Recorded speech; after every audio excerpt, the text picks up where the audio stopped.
कि आधा घंटा उन्होंने मैनू लेटे रहन दिता तो कुछ नहीं, मतलब कि कोई ट्रीटमेंट या जिनी देर तक डॉक्टर का फोन नहीं आया उन्नी देर तक उन्होंने कुछ नहीं किया। उन्होंने मेरे को कॉल किया, मैंने 3 से 5 मिनट में आके पेशेंट को अटेंड किया। इदा करो, इनू करोना है, शक पाया मेरे घरदिਆਂ ਨੂੰ, ਕਹਿੰਦੇ कि इन्हू करोना है तो तुसी इदा करो सैपरेट च 50,000 रुपया पहले हुण एडमिट जमा करवा दो। उनको कहा है कि कोई बहुत ज़्यादा मेरे को डरने वाली प्रॉब्लम लग नहीं रही, थोड़ी सी उसकी ऑक्सीजन कम थी, 89% थी। किसी भी ऑक्सीजन कम हो तो कोरोना भी हो सकता, कोई बड़ी बात तो है नहीं है। ऑक्सीजन मास्क तो मेरी टिप जी लगी सी वो उतार के सानू कहते तुसी घर नू चल जाओ। आप इनका ना अभी ये 2 टेस्ट कराओ, जब ये टेस्ट होंगे कोई लड़की स्टेबल है तभी हम डिसाइड करेंगे कि क्या करना है, रखना है नहीं रखना, एडमिट करना है नहीं करना, भेजना है जो भी। कहते कि टेस्ट होने हैं तो 50,000 होर तुसी दो। ये दोनों टेस्ट की जो कॉस्ट थी टोटल 1400 और 2236 रुपया थी। मैं काफ़ी मिन्नतां भी कीतियां कि अंकल तुसीं मेरा इलाज तो करो, कोई गल नहीं पैसों की, पर डॉक्टर ने मेरी एक भी नहीं उतनी बात सुनने की देर थी तो वो तो उसी टाइम लड़ना शुरू कर दिया उसने। क्या कुड़ी मेरी 4-4 फुट उड़कती सी बेड तो। वो स्टाफ के साथ उन्होंने जो बोल सकते थे गाली गलोच की है, यहाँ तक कि लड़की भी उठ के उनको मारने को पड़ी। कहते कि बाथरूम च तुसी पैसे रख के आ जियो, आगे साडी मर्जी है, साडा स्टाफ चुके जे। हमने तो सिर्फ एक 700 की एमरजेंसी फीस ली था और कुछ लिया ही नहीं। तो उस तो बाद फिर अहीं प्रधान सदे फोन करके जो महिला मंडल, उनको तो इंटरेस्ट ही नहीं था अपनी बेटी के इलाज में। ओके। इसका मतलब वो पहले प्लान था। उन्होंने कहा बेड दे दो, ऑक्सीजन उतार दो, जो आपका है, हम तो यहीं पे रहने वाले हैं, हम नहीं जाएंगे और सुबह डॉक्टर को देखेंगे। डॉक्टर ने पैसे अपने कैबिन च नहीं ले, ना ही सामने ले, उन्हें बाथरूम च पैसे क्या कि तुसी बाथरूम च रखो पैसे। रात को इनके पास पैसे ही नहीं थे, 50,000 उन्होंने देने कहाँ से थे, और रात को इन्होंने 50,000 का भोग भी नहीं डाला। जय हिंद दोस्तों, आप देख रहे हैं द नेट न्यूज़। कोविड-19 के चलते डॉक्टर्स को भी मुश्किल हो रही है इलाज करने में, और कहीं ना कहीं पेशेंट्स को भी दिक्कत आ रही है, क्योंकि हॉस्पिटल्स में उतने स्टाफ नहीं है और प्राइवेट हॉस्पिटल्स के खर्चे भी काफ़ी हैं और उनकी मैनेजमेंट भी थोड़ी अलग किस्म की है। और इसी जद्दोजहद में ऐसी खबरें आ जाती हैं कि कभी डॉक्टर्स पे इल्ज़ाम लगते हैं, कभी पेशेंट्स कहते हैं कि हमें ट्रीटमेंट नहीं मिल रहा, कभी डॉक्टर्स ने ज़्यादा पैसे ले लिए। अगर बात पठानकोट की करें तो कुछ दिन पहले ऐसा ही एक मामला लाइफलाइन हॉस्पिटल पठानकोट में आया, जहां पे डॉक्टर मनीष गोयल पर इल्ज़ाम लगे हैं कि उन्होंने ज़्यादा पैसे खाए हैं और उसके बावजूद ट्रीटमेंट भी नहीं किया। सबने खबरें सुनी, सबने देखा, लेकिन सच क्या है? क्योंकि द नेट न्यूज़ की पहल रहती है कि सच का पहलू दिखाया जाए। हमारे साथ इस समय डॉक्टर गोयल जुड़ चुके हैं, मनीष गोयल। उनसे बात करेंगे कि असल में जो मुद्दा था वो था क्या। सर, सबसे पहले ये बताइए कि मसला क्या है, कहां से शुरुआत हुई? देखो ऐसे है, बेसिकली तो मेरे पास एक पेशेंट आती है रात को जी, ठीक है ना, एमरजेंसी में, तकरीबन 12 बजे के आसपास का टाइम। ये कब की बात है? ये 12 बजे आप कह लो कि सैटरडे नाइट की बात ही है। तो 12 बजे आती है और एमरजेंसी स्टाफ ने उसको अटेंड किया।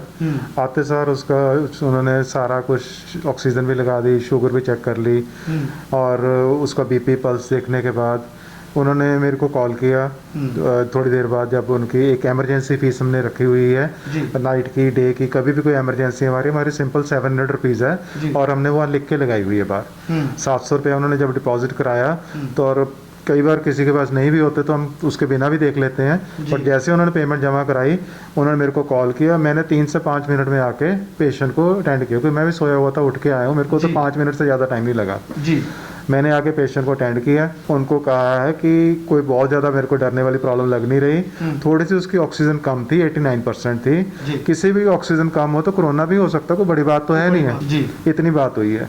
तो मैं अपनी ओपीडी में आ गया, स्टाफ मेरे साथ आ जाता, जैसे ही मैं अपनी ओपीडी में आता हूँ स्टाफ भी आ जाता है और मेरे से वो लिखवा लेता है क्या करना है। मैंने उसके ऊपर लिख दिया कि आप इनका ना अभी ये 2 टेस्ट कराओ, जब ये टेस्ट होंगे कोई लड़की स्टेबल है तभी हम डिसाइड करेंगे कि क्या करना है, रखना है नहीं रखना, एडमिट करना है नहीं करना, भेजना है जो भी करना, ये डिसीजन उसके बाद होएगा। जी।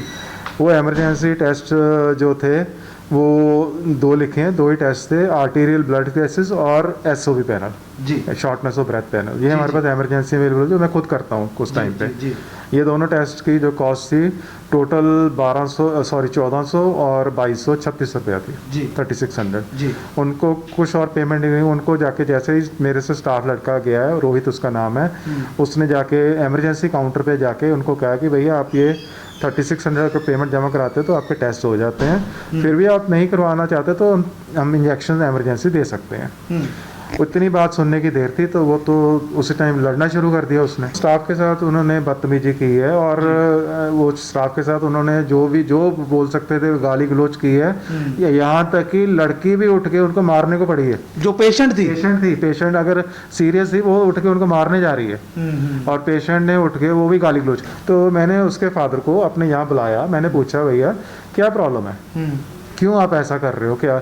वो यहाँ बैठा था और मेरे से गाली गलौज शुरू हो गया कि आप तो जी पैसे कमाते हो, ये करते हो, वो करते हो, कि ये अस्पताल थोड़ा है, ये तो पैसे कमाने का धंधा बना दिया आपने। ये कहते जी आपने जो वो 2 चीज़ें बताई वो करो। डॉक्टर साहब आपने जैसे कहा कि वो लड़की खुद बेड से अगर उठ जाती है, झगड़ती है, तो फिर उसमें इमरजेंसी तो रह नहीं जाती कहीं कि उसे कोई दिक्कत है, तो फिर वो ऐसा क्यों कह रहे थे कि हमारा जो पेशेंट है वो सीरियस है।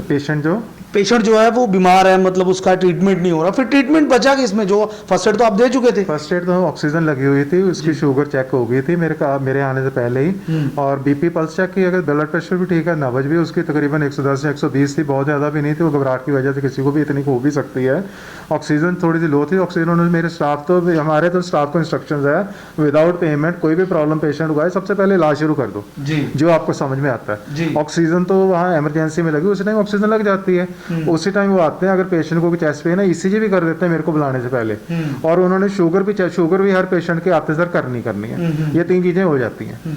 तो ये जो मीडिया में खबरें आ रही हैं जो पैसों को लेकर कि इतने पैसे, वो बवाल कैसे शुरू हुआ, वो बात वहां तक कैसे पहुंची? हाँ, वो बात रात को ऐसी कोई बात नहीं थी जी। रात को मतलब जब ये झगड़ा हुआ है तब पैसों की कोई बात नहीं थी? पैसों की कोई बात हुई नहीं जी। उन्होंने तो उनके पास तो पैसे थे ही नहीं, ठीक है ना। और उसने किसी को फ़ोन किया हुआ था कि मेरे पे पैसे लेके आए, एक लड़का आया, 2 लड़के आए हैं, एक के पास ये दाढ़ी थी, एक क्लीन शेव था, और वो एक लड़के ने उसको 3600 रुपये अकाउंट करके बताइए आप पैसे मंगवाए थे ये दे दो।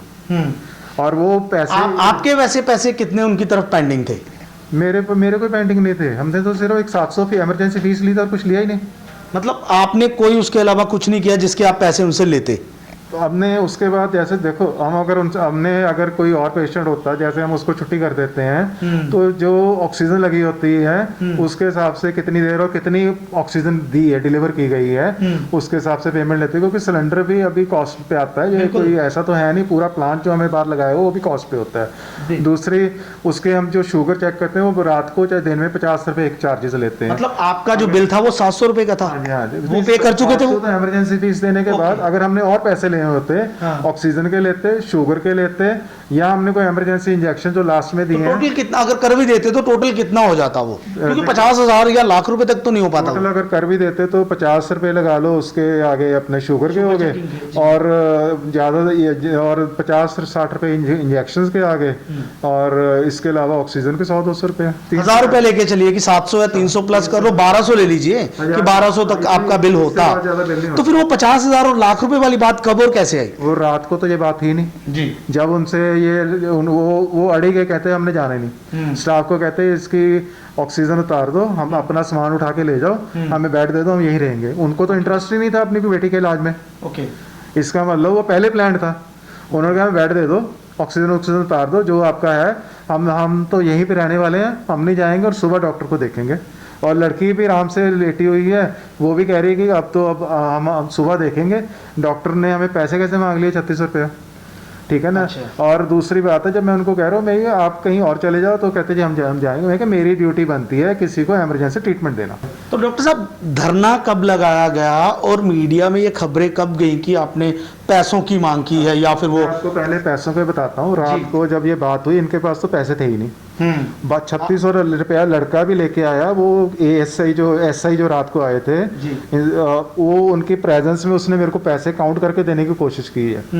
उसने उसके फादर को पकड़ाया लड़के के फादर ने मेरे को पकड़ाया। मैंने वापस पहले एएसआई को, नहीं तो उसने नहीं पकड़े एसआई ने, फिर मैंने उस लड़के को वापस पकड़ा दिया। तो आपका पेशेंट सीरियस भी होएगा तो मैं अटेंड करूंगा, क्योंकि मेरे को पता है मेरी ड्यूटी बनती है उसको बचाना। डेफिनेटली। और आप मेरे को गालियां दे रहे हो, आपका पेशेंट ठीक ठाक है, हंस खेल रहा है, ऑक्सीजन के बिना भी बिल्कुल ठीक चल रहा है, ठीक है ना, तो मैं मतलब कि मैं क्यों उसको बर्दाश्त कैसे करूँ? और कुछ हो जाएगा तो आप मेरे को छोड़ोगे? फिर पैसों वाली बात जो 50 मीडिया में चल रही है, 50,000 की जो बात है, रात को इनके पास पैसे ही नहीं थे। 50,000 इन्होंने देने कहाँ से थे? और रात को इन्होंने 50,000 का भोग भी नहीं डाला, किसी को नहीं बोला। उस समय बोले भी नहीं कि 50,000 चाहिए हमें, 50,000 डॉक्टर ने ले लिए।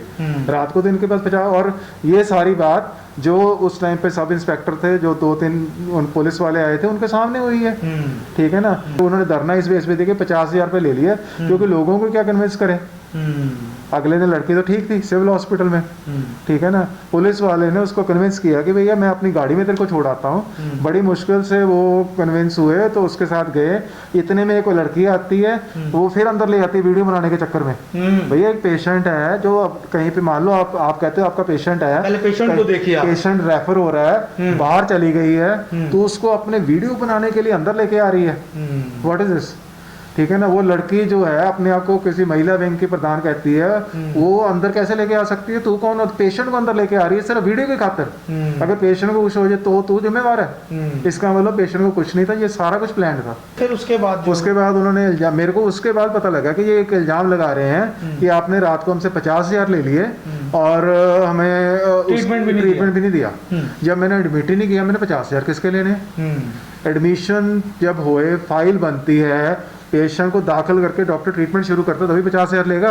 और दूसरी बात, मैंने जितने भी आपके वो टीवी चैनल वाले आए हैं, मैंने उनको एक ही बात कही है, मेरे पास जितने पेशेंट एडमिटेड है ना, और मेरे से पीछे जाओ 100-200 फाइलें मेरी निकाल लो, आज तक जिंदगी में एक भी पेशेंट कह दे कि मेरे से 50,000 डॉक्टर ने एडवांस लिया तो मैं अपनी प्रोफेशन की अपना मेडिकल छोड़ दूंगा। 50,000 किसी से नहीं अभी तक आपने लिया एडवांस? हमने तो 50,000 का बिल भी देखे, शायद कई महीने हो गए। एडवांस की बात आप कर रहे हो, ये हम, और 50,000 का एडवांस देखो, सारे हॉस्पिटल एक जैसे नहीं होते। कुछ जगह पे जहाँ कोविड का ट्रीटमेंट कर रहे हैं उनका एक्सपेंसेस भी बहुत ज़्यादा है। बिल्कुल, जिनके एक्सपेंसेस बहुत ज़्यादा है, किट्स इतनी यूज़ होती हैं, इतना स्टाफ है, और स्टाफ को पे भी वो डबल कर रहे हैं। ये आपको बैकग्राउंड की स्टोरी ये है कि वो डबल पे कर रहे हैं, वो कहाँ से आने हैं? डॉक्टर साहब, एक बाथरूम वाला जो जिक्र आ रहा है 50,000 रुपए का, वो क्या इशू है और वो क्या मसला क्या है? क्योंकि आपका हॉस्पिटल है, आप पैसे अपने ऑफिस में लें, आप अपने किसी वार्ड में लें, वो आपकी मर्जी है। तो बाथरूम कहाँ से आ गया? बाथरूम में क्या सारा मसला? अभी भी अगर एडवांस पेमेंट होता है, मेरा स्टाफ लेता है, और बाथरूम में क्यों लेगा कोई? मैं वही पूछ रहा हूँ कि आपका तो प्राइवेट हॉस्पिटल, आप कहीं पे भी ले सकते हो। अगर आपके पेशेंट को कोविड है, कोरोना है, आप मूर्ख हो, आपने कौन सा टेस्ट करा लिया? आप भी तो जब इतना कुछ कर सकते हो तो आपको सारा कुछ पता ही। आपके साथ जो 4-5-6 बंदे थे वो पढ़े लिखे भी हैं बीच में, जो उस रात को आए हैं, आपको समझ नहीं है कोई? अब सवाल ये आता है कि अगर कोई कार्रवाई होती है, अगर एडमिनिस्ट्रेशन कोई कार्रवाई करता है, प्रशासन कोई कार्रवाई करता है, तो आप अपने एंड पर क्या कहेंगे? किस तरह से आप अपने आप को इस चीज़ में से बाहर निकालें? देखो ऐसे है, प्रशासन सीधी सी बात है, मेरी स्टैंडिंग देख ले, मेरे ऊपर कोई पुलिस केस, इवन कोई कंप्लेंट तक नहीं आज तक जिंदगी में। 20 साल हो गए मेरे को प्रैक्टिस करते हुए। मेरे फादर साहब भी यहीं पे रहे हैं, 17 साल वो SM रहे हैं। मेरे फादर इनला एज सिविल सर्जन। कुछ तो देखो, जब ये शहर में आप कहते हो कि डॉक्टर काम करें, ये चीज़ें भी तो देख लिया करो। नहीं, मैं डॉक्टर साहब ये बात कर रहा हूँ कि अगर हम कल वाले मसले की बात करें तो आपके पास ऐसा क्या एविडेंस है जिससे आप ये कह सकते हो कि आपकी तरफ से जो हुआ है वो कैसे? उन्होंने कहा कि 1 घंटा डॉक्टर ने अटेंड नहीं किया, हमने 50,000 दिए, किस बाथरूम में दिए बता तो दें, वो तो बता ही नहीं पाए हैं किस बाथरूम में दिए, कोई बाथरूम में नहीं दिए। और बाथरूम में दिए हैं, पहले कहते हैं बाथरूम में दिए, फिर कहते हैं वहाँ, उन्होंने कहा वहाँ रखा हो, कोई मर्जी उठा ले। ये क्या मतलब हुआ?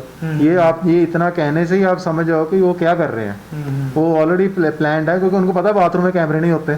उसके बाद से उनकी तरफ से कोई बंदा आया आपसे मिलने या नेगोशिएशन करने या कुछ ऐसा कुछ? कोई मेरे को कल वो जो उन्होंने नारेबाजी की है, संडे को धरना दिया है, कल मंडे के दिन कोई नहीं आया, ठीक है ना। उन्होंने शायद समझ लिया कि ये इतनी जल्दी ये डॉक्टर काबू नहीं आने वाला। क्योंकि मैक्सिमम डॉक्टर तो पहले दिन ही पिघल जाते हैं जब ऐसा इंसिडेंस हो, और दूसरा अगर धरना आ जाए, 2-3 प्रेस वाले आ जाए, डॉक्टर तो वैसे ही मक्खन की तरह पिघल जाते हैं। तो मुद्दा काफ़ी सेंसिटिव है, और अगर कल को कोई कार्रवाई होती है तो आप बिल्कुल खड़े हैं कार्रवाई करने के लिए, आप झेलने के लिए तैयार है कि जिस तरह से भी होगी? मेरे पास देखो, मैं अपनी जगह सच हूँ, मैंने किसी को नहीं बुलाया, मैं अकेला था, ये 50 बंदे थे, ठीक है ना। मैं अपने, मेरे को पता है जब मैंने यहाँ पे बनाया, मैं अपनी जगह सच्चा था, ठीक है। जब सच होता है, मेरे को इतना पता है, जब सच होता है तो आपको कोई कुछ नहीं कर सकता।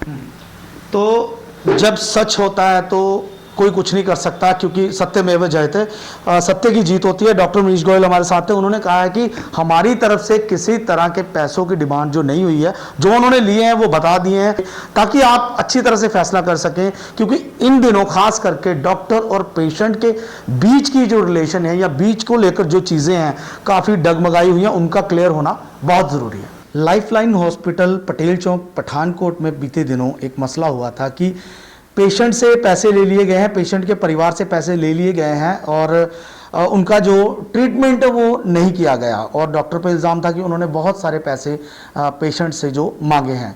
तो द नेट न्यूज़ की कोशिश है कि आपको दोनों पक्षों का सुनवाया जाए, पक्ष सुनवाया जाए, ताकि आपको पता चले कि उस दिन हुआ क्या था, असल में क्या हुआ था। तो जो पेशेंट वहाँ गए थे, वो गुड़िया आज हमारे साथ है, उसका परिवार हमारे साथ है, उनसे हम बातचीत करेंगे और जानना चाहेंगे कि असल में उस दिन क्या हुआ था। तो गुड़िया, जब आप बीमार थे, आप वहाँ कैसे पहुँचे, आपको कौन लेके गया, और उस दिन असल में हुआ क्या था?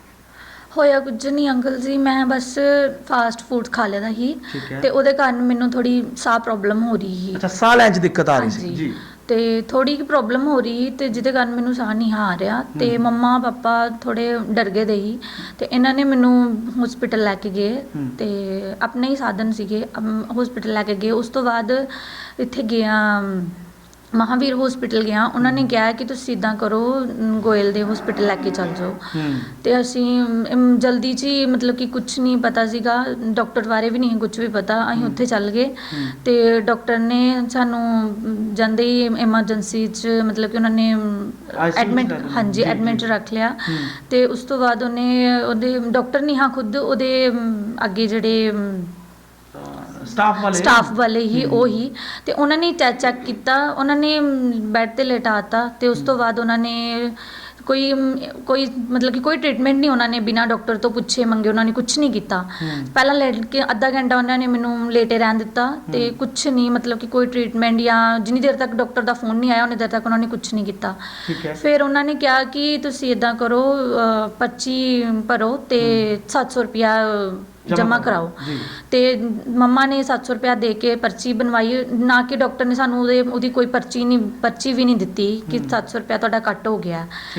ਤੇ ਉਸ ਤੋਂ ਬਾਅਦ ਉਹਨਾਂ ਨੇ, ਨਰਸ ਨੇ ਮੈਨੂੰ ਆਕਸੀਜਨ ਮਾਸਕ ਲਗਾਇਆ ਔਰ ਮੇਰੇ ਟਿਪ ਲਗਾ ਕੇ, ਤੇ ਉਹਨੇ ਆਪ ਖੁਦ ਚਲੀ ਗਈ, ਉਹ ਸਾਰੇ ਚਲੇ ਗਏ ਉੱਥੋਂ, ਮੈਂ ਇਕੱਲੀ ਹੀ ਉੱਥੇ, ਤੇ ਮੰਮਾ ਹੀ ਨਾਲ ਲੱਗੇ ਤੇ ਪਾਪਾ ਹੀ। ਉਸ ਤੋਂ ਬਾਅਦ ਡਾਕਟਰ ਨੇ ਮੰਮਾ ਨੂੰ ਸੈਪਰੇਟ 'ਚ ਬੁਲਾਇਆ, ਤੇ ਕਹਿੰਦੇ ਕਿ ਤੁਸੀਂ ਇੱਦਾਂ ਕਰੋ, ਇਹਨੂੰ ਕਰੋਨਾ ਹੈ, ਸ਼ੱਕ ਪਾਇਆ ਮੇਰੇ ਘਰਦਿਆਂ ਨੂੰ, ਕਹਿੰਦੇ ਕਿ ਉਹਨੂੰ ਕਰੋਨਾ ਹੈ, ਤੇ ਤੁਸੀਂ ਇੱਦਾਂ ਕਰੋ, ਸੈਪਰੇਟ 'ਚ 50,000 ਰੁਪਇਆ ਪਹਿਲਾਂ ਹੁਣ ਐਡਮਿਟ ਜਮ੍ਹਾਂ ਕਰਵਾ ਦਿਓ, ਤੇ ਇਹਦਾ ਅੰਦਰੋਂ ਅੰਦਰ ਹੀ ਇਲਾਜ ਕਰ ਦਾਂਗੇ, ਕਿਸੇ ਨੂੰ ਨਹੀਂ ਦੱਸਾਂਗੇ, ਮਤਲਬ ਬਾਹਰ ਨਹੀਂ ਦੱਸਾਂਗੇ ਕਿਸੇ ਨੂੰ, ਤੇ ਹਸਪੀਟਲ ਬੁਲਾ ਕੇ ਅੰਦਰ ਹੀ ਇਲਾਜ ਕਰ ਦਿਆਂਗੇ। ਮਤਲਬ ਤੁਹਾਨੂੰ ਕਰੋਨਾ ਪੋਜ਼ਿਟਿਵ ਹੋਣ ਦਾ ਸ਼ੱਕ ਉਹਨਾਂ ਨੇ ਪਾਇਆ? ਹਾਂਜੀ, ਉਹਨਾਂ ਨੇ ਸ਼ੱਕ ਪਾਇਆ, ਇੱਥੋਂ ਤੱਕ ਕਿ ਮੈਨੂੰ ਕੋਈ ਪ੍ਰੋਬਲਮ ਨਹੀਂ ਇਦਾਂ ਦੀ, ਕਰੋਨਾ ਵਾਲੀ ਤੇ ਕੋਈ ਹੈ ਹੀ ਨਹੀਂ, ਤੇ ਕਹਿੰਦੇ ਕਿ ਅੰਦਰੋਂ ਅੰਦਰ ਹੀ ਕਰ ਦਾਂਗੇ। ਉਹਨਾਂ ਨੇ ਉਸ ਤੋਂ ਬਾਅਦ ਮੰਮਾ ਕਹਿੰਦੇ ਚਲੋ ਕੋਈ ਗੱਲ ਨਹੀਂ, ਅਸੀਂ ਕਰ ਦਿੰਦੇ ਹਾਂ, ਤੁਸੀਂ ਇਲਾਜ ਸ਼ੁਰੂ ਕਰੋ। ਫਿਰ ਮੰਮਾ ਨੇ ਇੱਧਰ ਉੱਧਰ ਰਿਸ਼ਤੇਦਾਰਾਂ ਤੋਂ 50,000 ਰੁਪਇਆ, ਕੁਛ ਪੈਸੇ ਮੰਮਾ ਕੋ ਵੀ ਹੈਗੇ ਹੀ, ਇਹਨਾਂ ਨੇ ਇਕੱਠੇ ਕਰਕੇ ਤੇ ਡਾਕਟਰ ਨੂੰ ਦੇ ਦਿੱਤੇ। ਡਾਕਟਰ ਨੇ ਪੈਸੇ ਆਪਣੇ ਕੈਬਨ 'ਚ ਨਹੀਂ ਲਏ, ਨਾ ਹੀ ਸਾਹਮਣੇ ਲਏ, ਉਹਨੇ ਬਾਥਰੂਮ 'ਚ ਪੈਸੇ ਕਿਹਾ ਕਿ ਤੁਸੀਂ ਬਾਥਰੂਮ 'ਚ ਰੱਖੋ ਪੈਸੇ, ਤੇ ਮੰਮਾ ਖੁਦ ਗਏ ਰੱਖਣ, ਤੇ ਰੱਖਣਗੇ। ਉਸ ਤੋਂ ਬਾਅਦ ਉਹਨਾਂ ਨੇ ਕੀਤਾ, ਉਸ ਤੋਂ ਬਾਅਦ ਉਹਨਾਂ ਨੇ ਆਕਸੀਜਨ ਵਗੈਰਾ ਫਿਰ ਤੋਂ ਚੈੱਕ ਕਰਨ ਆਏ ਬਹਾਨੇ ਨਾਲ ਹੀ, ਇੱਦਾਂ ਮਤਲਬ ਕਿ ਕੋਈ ਟ੍ਰੀਟਮੈਂਟ ਨਹੀਂ, ਕੋਈ ਕੁਛ ਨਹੀਂ, ਉਹਨੇ ਬਹਾਨੇ ਨਾਲ ਚੈੱਕ ਕਰਨ ਆਏ ਉਹ। ਤੇ ਫਿਰ ਉਸ ਤੋਂ ਬਾਅਦ ਉਹਨਾਂ ਨੇ 50,000 ਹੋਰ ਕਿਹਾ, ਕਹਿੰਦੇ ਕਿ ਟੈਸਟ ਹੋਣੇ ਆ ਤੇ 50,000 ਹੋਰ ਤੁਸੀਂ ਦਿਓ। ਤੇ ਪਾਪਾ ਕਹਿੰਦੇ ਕਿ ਕੋਈ ਗੱਲ ਨਹੀਂ, ਅਸੀਂ ਦੇ ਦਿੰਨੇ ਆ ਤੇ ਹਾਂਜੀ ਤੁਸੀਂ ਟ੍ਰੀਟਮੈਂਟ ਸ਼ੁਰੂ ਕਰੋ, ਟੈਸਟ ਕਰੋ ਤੇ ਅਸੀਂ ਸਵੇਰੇ ਤੁਹਾਨੂੰ ਦੇ ਦਿੰਨੇ ਆ ਪੈਸੇ। ਤੇ ਡਾਕਟਰ ਕਹਿੰਦਾ ਕਿ ਨਹੀਂ, ਡਾਕਟਰ ਇਹ ਗੱਲ ਕਹਿ ਕੇ ਤੇ ਡਾਕਟਰ ਖੁਦ ਉੱਪਰ ਚੱਲ ਗਿਆ। ਉਸ ਤੋਂ ਬਾਅਦ ਕੋਈ ਨਹੀਂ ਥੱਲੇ ਆਇਆ, ਬਸ ਉਹਦੇ ਸਟਾਫ ਸੀਗੇ। ਸਟਾਫ ਨੇ ਅੱਧਾ ਘੰਟਾ ਹੋਣ ਤੋਂ ਬਾਅਦ ਮੇਰੇ ਮਾਸਕ, ਆਕਸੀਜਨ ਮਾਸਕ ਤੇ ਮੇਰੀ ਟਿਪ ਜਿਹੜੀ ਲੱਗੀ ਸੀ ਉਹ ਉਤਾਰ ਕੇ ਸਾਨੂੰ ਕਹਿੰਦੇ ਤੁਸੀਂ ਘਰ ਨੂੰ ਚੱਲ ਜਾਓ। ਡਾਕਟਰ, ਮੈਂ ਕਾਫੀ ਮਿੰਨਤਾਂ ਵੀ ਕੀਤੀਆਂ ਕਿ ਅੰਕਲ ਤੁਸੀਂ ਮੇਰਾ ਇਲਾਜ ਤੇ ਕਰੋ, ਕੋਈ ਗੱਲ ਨਹੀਂ ਪੈਸਿਆਂ ਦੀ, ਪਰ ਡਾਕਟਰ ਨੇ ਮੇਰੀ ਇੱਕ ਵੀ ਨਹੀਂ ਸੁਣੀ, ਨਾ ਹੀ ਸਟਾਫ ਨੇ ਵੀ ਸੁਣੀ। ਪਰ ਸਾਨੂੰ ਕੁਝ ਵੀ ਨਹੀਂ ਚਾਹੀਦਾ, ਸਾਨੂੰ ਕੋਈ ਪੈਸਾ ਨਹੀਂ ਚਾਹੀਦਾ। ਨਹੀਂ, ਉਸ ਤੋਂ ਬਾਅਦ ਫਿਰ ਤੁਸੀਂ ਉਸ ਹਸਪੀਟਲ ਰਾਤ ਰੁਕੇ ਜਾਂ ਨਹੀਂ, ਤੋਂ ਤੁਸੀਂ ਨਹੀਂ, ਵਾਪਸ ਫਿਰ ਤੁਸੀਂ ਕਿੱਥੇ ਗਏ? ਫਿਰ ਅਸੀਂ ਇੱਥੇ ਸਿਟੀ ਹਸਪੀਟਲ ਗਏ ਤੇ ਉੱਥੇ ਮੈਨੂੰ ਕੋਈ ਪ੍ਰੋਬਲਮ ਨਹੀਂ ਦੱਸੀ। Civil hospital? ਹਾਂਜੀ, ਉਹਨਾਂ ਨੇ ਕੋਈ ਟੈਸਟ ਨਹੀਂ ਕੀਤਾ, ਕੋਈ ਕੁਝ ਨਹੀਂ, ਬਿਲਕੁਲ ਨਾਰਮਲ ਸੀਗਾ ਸਭ ਕੁਝ। ਆਕਸੀਜਨ ਵਗੈਰਾ ਲਗਾਈ? ਹਾਂਜੀ, ਆਕਸੀਜਨ ਲਗਾਈ ਮੈਂ 1-1.5 ਘੰਟੇ 'ਚ ਮੈਂ ਬਿਲਕੁਲ ਠੀਕ ਹੋ ਗਈ। ਅੱਛਾ, 1-1.5 ਘੰਟੇ ਦੇ ਵਿੱਚ ਤੁਸੀਂ ਬਿਲकुल ਸਹੀ ਹੋ ਗਈ। मैं इत्थों तक कि मैं अपने घर भी आ गई ही। हाँ जी। तो आपने सुना कि गुड़िया ने अपनी आप बीती आपको पूरी सुनवाई की, उनके साथ क्या हुआ और किस तरह से वो हॉस्पिटल पहुंचे और वहाँ पे उनका क्या ट्रीटमेंट हुआ। तो इन्होंने बात की कि इनके जो मदर हैं उनसे डॉक्टर ने बात की और उनसे कहा कि आपकी बेटी कोरोना पॉजिटिव हो सकती है, तो इसका जो ट्रीटमेंट है वो हम हॉस्पिटल में ही कर देंगे और बाहर किसी को पता तक नहीं चलेगा और जो आपके बाकी जो खर्चे हैं वो बच जाएंगे। तो मदर, जो गुड़िया की मदर है, हमारे साथ है, उनसे बात करेंगे कि उनसे क्या बात हुई थी और क्या कहा था डॉक्टर ने। डॉक्टर ने ਜਦੋਂ ਤੁਹਾਡੇ ਕੋਲੋਂ ਬਾਹਰ ਤੁਹਾਨੂੰ ਸੈਪਰੇਟ ਬੁਲਾਇਆ, ਫਿਰ ਤੁਹਾਨੂੰ ਡਾਕਟਰ ਨੇ ਕੀ ਕਿਹਾ? ਮੈਨੂੰ ਨਹੀਂ ਬੁਲਾਇਆ, ਇਹਦੇ ਡੈਡੀ ਨੂੰ ਬੁਲਾਇਆ। ਅੱਛਾ, ਸਭ ਤੋਂ ਪਹਿਲਾਂ ਇਹਦੇ ਫਾਦਰ ਨੂੰ ਬੁਲਾਇਆ? ਹਾਂਜੀ, ਠੀਕ ਹੈ। ਉਹਨਾਂ ਨੂੰ ਬੁਲਾਇਆ ਤੇ ਕਹਿੰਦੇ ਕਿ ਸਾਨੂੰ ਮਤਲਬ ਤੁਸੀਂ ਕੁੜੀ ਨੂੰ ਕਰੋਨਾ ਹੋ ਸਕਦਾ ਆ ਤੇ ਤੋ ਜੇ ਤੁਸੀਂ ਕੁੜੀ ਬਾਹਰ ਲਿੱਤੀ ਤੇ ਇਹਦਾ ਜੇ ਕਰੰਗੜਾ ਵਗੈਰਾ ਜਾਂ ਕੁਝ ਕਿਡਨੀਆਂ ਵਗੈਰਾ ਡਾਕਟਰ ਕੱਢ ਸਕਦੇ ਨਾ। ਇਹ ਡਾਕਟਰ ਮਨੀਸ਼ ਗੋਇਲ ਨੇ ਤੁਹਾਨੂੰ ਕਿਹਾ? ਤੇ ਅਸੀਂ ਡਰ ਗਏ, ਬੜੇ ਡਰ ਗਏ। ਉਸ ਤੋਂ ਬਾਅਦ ਅਸੀਂ ਡਰ ਗਏ ਤੇ ਇਹਦੇ ਡੈਡੀ ਨੇ ਕਿਹਾ ਕਿ ਚਲੋ ਕੋਈ ਗੱਲ ਨਹੀਂ। ਇਹਨਾਂ ਨੇ ਰਿਸ਼ਤੇਦਾਰਾਂ ਨੂੰ ਅਸੀਂ ਫੋਨ ਕੀਤੇ ਤੇ ਉਹਨਾਂ ਨੇ ਪੈਸੇ ਸਾਨੂੰ ਕਰਤੇ ਤੇ ਬੱਚੇ ਬਾਹਰ ਦੇਣ ਆ ਗਏ। ਅਸੀਂ ਨਹੀਂ, ਡਾਕਟਰ ਨੇ ਕਿੰਨੇ ਪੈਸੇ ਤੁਹਾਡੇ ਕੋਲ ਸਟਾਰਟਿੰਗ 'ਚ ਮੰਗੇ? 50,000 ਮੰਗਿਆ ਜੀ। ਕੀ ਕਹਿੰਦੇ ਕਿ 50,000 ਤੁਸੀਂ ਕਿਸ ਤਰ੍ਹਾਂ ਦੇਣਾ? ਕਹਿੰਦੇ ਕਿ ਬਾਥਰੂਮ 'ਚ ਤੁਸੀਂ ਪੈਸੇ ਰੱਖ ਕੇ ਆ ਜਿਓ, ਅੱਗੇ ਸਾਡੀ ਮਰਜ਼ੀ ਹੈ, ਸਾਡਾ ਸਟਾਫ ਚੁੱਕਿਆ ਜੀ। ਉਹਨਾਂ ਨੇ ਦੱਸਿਆ ਕਿ ਕਿਹੜੇ ਵਾਲੇ ਬਾਥਰੂਮ 'ਚ ਕਿੱਥੇ ਰੱਖਣੇ ਆ? ਐਮਰਜੈਂਸੀ 'ਚ ਜੀ। ਅੱਛਾ, ਜਿਹੜਾ ਐਮਰਜੈਂਸੀ ਦੇ ਨਾਲ ਬਾਥਰੂਮ ਹੈ ਉਹਦੇ ਵਿੱਚ ਰੱਖਣੇ ਆ ਤੇ ਤੁਸੀਂ ਖੁਦ ਰੱਖ ਕੇ ਆਏ? ਮੈਂ ਖੁਦ ਰੱਖ ਕੇ ਆਈ ਹਾਂ ਜੀ। ਤੇ ਫਿਰ ਉਸ ਤੋਂ ਬਾਅਦ ਤੁਸੀਂ ਕੀ ਕੀਤਾ ਜਿਸਲੇ ਤੁਸੀਂ ਉੱਥੇ ਪੈਸੇ ਰੱਖ ਰਹੇ ਹੋ? ਮੈਂ ਬਾਹਰ ਆ ਗਈ ਤੇ ਉਸ ਤੋਂ ਬਾਅਦ ਕੁੜੀ ਦਾ ਇਹਨਾਂ ਨੇ ਬਾਅਦ 'ਚ ਥੋੜੀ ਦੇਰ ਬਾਅਦ ਕਹਿੰਦੇ ਕਿ ਤੁਸੀਂ ਲੈ ਜਾਓ ਕੁੜੀ ਨੂੰ, ਜਿਸਲੇ 50,000 ਦੀ ਹੋਰ ਮੰਗ ਕੀਤੀ ਹੈ। ਅੱਛਾ, ਇੱਕ 50,000 ਦੇਣ ਦੇ ਬਾਵਜੂਦ ਇੱਕ 50,000 ਤੁਹਾਡੇ ਕੋਲੋਂ ਹੋਰ ਮੰਗਿਆ ਗਿਆ? ਹਾਂਜੀ, ਹੋਰ ਮੰਗ ਕੀਤੀ ਹੈ ਤੇ ਕਹਿੰਦੇ ਤੁਸੀਂ, ਅਸੀਂ ਕਿਹਾ ਕਿ ਕੋਈ ਨਹੀਂ, ਅਸੀਂ ਸਵੇਰੇ ਕਰ ਦਾਂਗੇ, ਤੁਸੀਂ ਟ੍ਰੀਟਮੈਂਟ ਸ਼ੁਰੂ ਕਰੋ। ਤੇ ਇਹਨਾਂ ਨੇ ਕੋਈ ਨਹੀਂ ਮਤਲਬ ਚੁੱਕਿਆ ਕੋਈ ਵੀ ਕਦਮ ਤੇ ਡਾਕਟਰ ਬੈਸਣ ਪਸਾਣ ਲੱਗ ਪਿਆ ਦੇ ਡੈਡੀ ਨਾਲ ਤੇ ਬਾਅਦ 'ਚ ਇਹਨਾਂ ਦੀ ਬੜੀ ਬਹਿਸ ਵਸਾਈ ਹੋਈ ਤੇ ਸਟਾਫਾਂ ਦੀ ਕੁੜੀ ਜਿਹੜੀ ਅੰਦਰ ਸਟਾਫ ਸੀ ਉਹ ਵੀ ਕੁੜੀ ਮੇਰੇ ਨਾਲ ਵੈਸਿਆ। ਕੁੜੀ ਮੇਰੀ 4-4 ਫੁੱਟ ਉੜਕਦੀ ਸੀ ਬੈੱਡ ਤੋਂ। ਇਹਨਾਂ ਨੇ ਕੋਈ ਤਰਸ ਨਹੀਂ ਖਾਦਾ ਤੇ ਉਸ ਤੋਂ ਬਾਅਦ ਫਿਰ ਅਸੀਂ ਪ੍ਰਧਾਨ ਸੱਦੇ ਫੋਨ ਕਰਕੇ, ਜੋ ਮਹਿਲਾ ਮੰਡਲ ਦੇ, ਉਹਨਾਂ ਨੇ ਆ ਕੇ ਸਾਡੀ ਬਹੁਤ ਜ਼ਿਆਦਾ ਹੈਲਪ ਕੀਤੀ ਤੇ ਉਹਨਾਂ ਨੇ ਪੁਲਿਸ ਪਾਲਸ ਸੱਦ ਕੇ ਫਿਰ ਜਿਸਲੇ ਤੁਸੀਂ ਪੈਸੇ ਉੱਥੇ ਰੱਖ ਆਏ ਹੋ ਤੇ ਤੁਹਾਡੇ ਮਗਰੋਂ ਕੋਈ ਹਸਪੀਟਲ ਦਾ ਸਟਾਫ ਦਾ ਬੰਦਾ ਬਾਥਰੂਮ 'ਚ ਗਿਆ ਤੁਹਾਡੇ ਤੋਂ ਬਾਅਦ? ਪਤਾ ਨਹੀਂ ਜੀ, ਉਹ ਨਹੀਂ, ਇਹਦੇ ਬਾਰੇ ਤੁਹਾਨੂੰ ਨਹੀਂ ਪਤਾ? ਸਾਨੂੰ ਨਹੀਂ ਪਤਾ। ਠੀਕ ਹੈ। ਤੇ ਹੁਣ ਤੁਹਾਡੀ ਕੀ ਮੰਗ ਹੈ, ਕਿਉਂਕਿ ਤੁਸੀਂ ਧਰਨਾ ਵੀ ਉੱਥੇ ਦਿੱਤਾ ਜਾ ਕੇ ਹਸਪੀਟਲ, ਹੈ ਨਾ? ਹੁਣ ਤੁਹਾਡੀ ਕੀ ਮੰਗ ਹੈ ਕਿ ਕੀ ਹੋਣਾ ਚਾਹੀਦਾ? ਸਾਨੂੰ ਕੁਝ ਨਹੀਂ ਚਾਹੀਦਾ, ਸਿਰਫ ਇੱਕ ਇਨਸਾਫ ਚਾਹੀਦਾ ਹੈ। ਕੋਈ ਗਰੀਬ ਚੱਲ ਜੇ, ਸਾਨੂੰ ਕੋਈ ਪੈਸੇ ਦੀ ਨਹੀਂ, ਸਾਨੂੰ ਵਾਪਸ ਮਿਲਣ, ਸਾਨੂੰ ਕੋਈ ਇਦਾਂ ਦੀ ਕੋਈ ਗੱਲ ਨਹੀਂ ਹੈ। ਸਾਨੂੰ ਸਿਰਫ ਇਨਸਾਫ ਚਾਹੀਦਾ। ਕੋਈ ਗਰੀਬ ਚੱਲ ਜੇ, ਉਹਦੀ ਪੂਰੀ ਹਿਫਾਜ਼ਤ ਕੀਤੀ ਜਾਏ। ਤੇ ਪੁਲਿਸ ਕੰਪਲੇਨ ਕਰਵਾਈ ਹੋਈ ਹੈ ਤੁਸੀਂ? ਹਾਂਜੀ, ਸਭ ਪਰਚਾ ਕਰਵਾਇਆ ਉਹਨਾਂ ਤੇ, ਡਾਕਟਰ ਤੇ। ਸਾਡੇ ਐਸਐਸਪੀ ਨਾਲ ਵੀ ਗੱਲ ਹੋਈ ਹੈ, ਐਸਐਚਓ ਨਾਲ ਵੀ ਗੱਲ ਹੋਈ ਹੈ ਤੇ ਗੱਲਬਾਤ ਹੋਣ ਤੋਂ ਬਾਅਦ ਕਹਿੰਦੇ ਹੁਣ ਤੁਹਾਨੂੰ ਸੱਦਾਂਗੇ ਬਾਅਦ 'ਚ ਤੇ ਡਾਕਟਰ ਨਾਲ ਗੱਲ ਕਰਕੇ ਫਿਰ ਤੁਹਾਡੀ ਗੱਲ ਕਰਾਂਗੇ। ठीक। तो आपने सुना कि किस तरह से क्या उस समय हालात रहे होंगे जब एक बेटी बीमार थी और उसको लेकर गए हॉस्पिटल और ट्रीटमेंट के एवज में डॉक्टर ने पैसे मांगे। 50,000 इन्होंने दे दिया, लेकिन 50,000 की फिर से मांग की गई, जो कि इनका कहना है। और इनका कहना है कि हमने कंप्लेन भी दर्ज करवाई हुई है और इनको इंसाफ चाहिए, पैसे इनको मिले या ना मिले, लेकिन इनका कहना है कि किसी और के साथ ऐसा ना हो और जो कार्रवाई है वो प्रशासन सख्त से सख्त कार्रवाई करे। कैमरामैन मुनीश के साथ संजीव मंगोत्रा, रानीपुर, पठानकोट।